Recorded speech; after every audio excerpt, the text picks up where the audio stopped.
One of the most common phrases I hear from my female patients is that I eat less than my partner, but I still keep gaining weight. Why does this keep happening and why is it always the same? She says, maybe I'm just not trying hard enough, or maybe I don't have enough willpower. Maybe the problem is with the food. But here I want to say right away that the problem is not with the food and not with a lack of willpower. Why is this so confusing?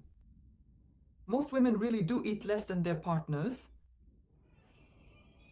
And that's a fact, and I see it all the time in my practice. So the question arises, if I eat less, why am I not losing weight?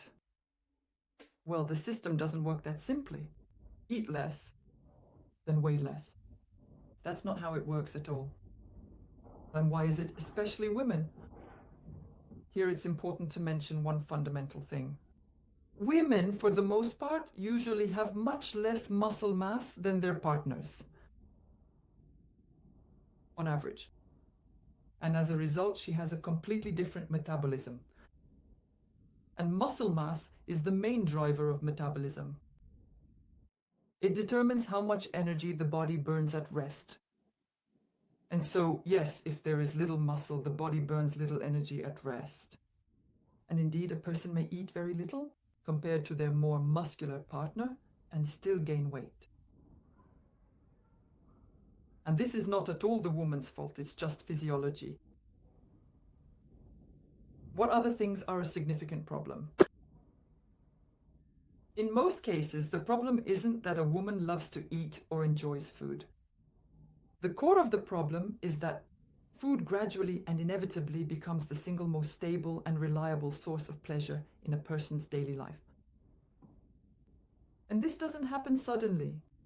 It's something that's trained over years, right from birth. Celebration means food, as is customary for us, right?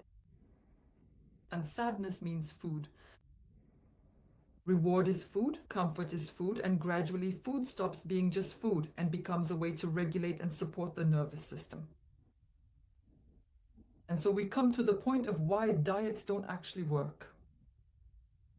When a person goes on a diet, they think, well, I'll just endure for a bit, restrict myself a little, lose some weight, a few kilos, and then finally, I'll start living a good normal life. That's how it always seems. But if food is the only source of pleasure, then the person really suffers from not getting it. This pleasure from food, when they're on a diet, is missing, and then they break down. Because the nervous system needs to compensate itself. It's a matter of nervous system regulation. That's the point, and it's not about willpower at all. It's a matter of physiology. What is important to understand right from the start? That the first step to losing weight is not to eat less at all. That's the mistake. This is the main mistake of the whole system. The first step is to actually understand why the body is holding on to this weight and what it is compensating for. And especially for women, this cannot be reduced simply to food. And in the next video, I will explain why this situation so often becomes a systemic problem specifically for women and not a matter of lacking discipline.